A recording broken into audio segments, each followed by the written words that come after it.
এখন এসেছি university ক্যাফেটেরিয়াতে lunch করব বলে। তো সবাই যে যার মতো খাওয়ায় মন দিয়েছে, আমরাও এখন খাবো। তো তার আগে ভাবলাম একটুখানি ভিডিও করে নিই। এই জায়গাটা আমার বরাবরই ভীষণ ভালো লাগে। আগে যতবার এসেছি কখনো ক্যাপচার করা হয়নি, তো ভাবলাম আজকে একটু তুলে নিই। অবশ্য আজকে খাওয়ার কোনোই প্ল্যান ছিল না। আমার আজকে ভীষণ মাছের ঝোল দিয়ে ভাত খেতে ইচ্ছে করছিল। তো অমিতবাবু বলল যে চলো আজকে তোমাকে কোরিয়ান মাংস ভাত খাওয়াই। কিন্তু তারপরে আমার কেন জানি না একটুও খেতে ইচ্ছে করছিল না, কারণ মনের মধ্যে মাছের ঝোল ভাত এগুলোই উকি দিচ্ছিল। তো তারপরেও চলে আসলাম। অনিচ্ছা সত্ত্বেও খেয়ে খাবারটা যে এত ভালো লাগবে আমি আসলেই ভাবতে পারিনি।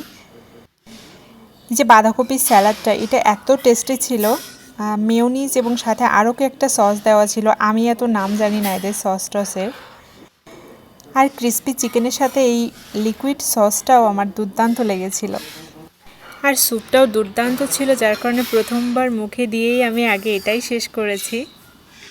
তবে যাই হোক, মাছের ঝোলের পরিবর্তে এই খাবারটা আজকে খারাপ হয়নি, বরং আমি তো বলবো ভীষণ ভালো লেগেছে। স্টিকি রাইসের সাথে ক্রিস্পি চিকেন স্যালাড স্যুপের কম্বিনেশনটা আসলেই দুর্দান্ত ছিল। আসলে বাইরের দেশে বসে কি করছি না করছি একটু ভিডিও বানালে মা খুব দেখে, মার সময়গুলো কেটে যায়। তো যার কারণে আমিও একটু আধটুক সময় কাটানোর ছবি এখানে এই পেজটাতে তুলে রাখি।